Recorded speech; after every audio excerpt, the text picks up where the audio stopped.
குழந்தைங்கள வெங்காயம் சாப்பிட மாட்டீங்க, பூண்டு சாப்பிட மாட்டீங்கன்னு நம்ம சொல்றோம். ஆனா பெரியவங்களே நெறைய பேர் இத சாப்பிடுறதில்ல. அவங்கள சாப்பிட வைக்கிறதுக்கு நான் சொல்ற மெத்தட்ல இந்த புளிக்குழம்பு செஞ்சு பாருங்க. அருமையான டேஸ்ட்ல இருக்கும். வித்தியாசமான முறையில வெண்டைக்காய் புளிக்குழம்பு செய்யலாமா?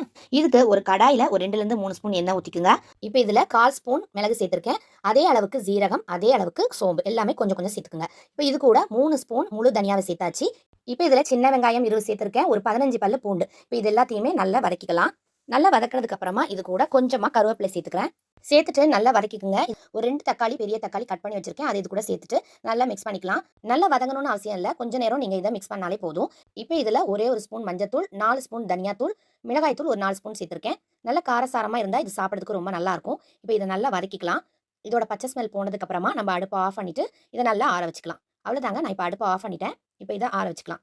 இப்போ அதே கடாயில நான் 4 ஸ்பூன் அளவுக்கு நல்லெண்ணெய் ஊத்தியிருக்கேன். கடுகு, வெந்தயம் போட்டு நல்லா பொரிஞ்சதுக்கு அப்புறமா, நல்லா கிளீன் பண்ணி கட் பண்ணி வச்சிருக்க அந்த வெண்டைக்காவ இதுல சேர்த்துக்கலாம். நல்லா வதக்கிக்கணும். இந்த எண்ணெயிலே ஒரு முறை நல்லா வதக்கிக்கலாம். இப்போ இந்த வெண்டைக்காவுக்கு தேவையான அளவு உப்பு போட்டு நல்லா மிக்ஸ் பண்ணிக்கலாம். வெண்டைக்காவ எண்ணெயில நல்லா வதக்குனதுக்கு அப்புறமா, நான் ஒரு எலுமிச்சப்பழ அளவுக்கு புளிய ஊற வச்சு எடுத்து வச்சிருக்கேன். அந்த தண்ணிய இதுல ஊத்தப் போறோம்.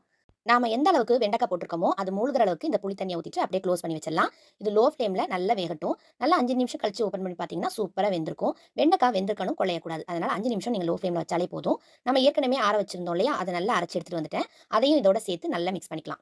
இப்ப தேவையான அளவு தண்ணி சேர்த்துட்டு நல்லா கலந்து விட்டுறலாம். இப்போ நம்ம இந்த குழம்புக்கு தேவையான அளவு கல் உப்பு சேர்த்துக்க போறோம். நல்லா மிக்ஸ் பண்ணிட்டு நம்ம இப்ப க்ளோஸ் பண்ணி வச்சிடலாம். நல்லா இது கொதிச்சு வரணும். ஒரு 5 நிமிஷத்துக்கு ஹை ஃப்ளேம்ல வச்சு க்ளோஸ் பண்ணி வச்சீங்கன்னா, நல்லா தர தரன்னு இந்த மாரி கொதிச்சு நல்லா வாசம் வர ஆரம்பிக்கும். அவ்வளவுதாங்க. லாஸ்ட்டா இதுல நம்ம கருவேப்பிலைய தூவி விட்டுறலாம். இந்த மாரி வதக்கி அரைச்சு நம்ம செய்யும்போது எதையும் எடுத்து வைக்க முடியாது இல்லையா? உடம்போட சேர்ந்துரும். இது ரொம்பவே சூப்பரான டேஸ்ட்ல வித்தியாசமா நல்லாருக்கும். வெண்டைக்காய் புளிக்குழம்பு. இந்த மெத்தட்ல நீங்களும் ட்ரை பண்ணி பாருங்க. பாய்.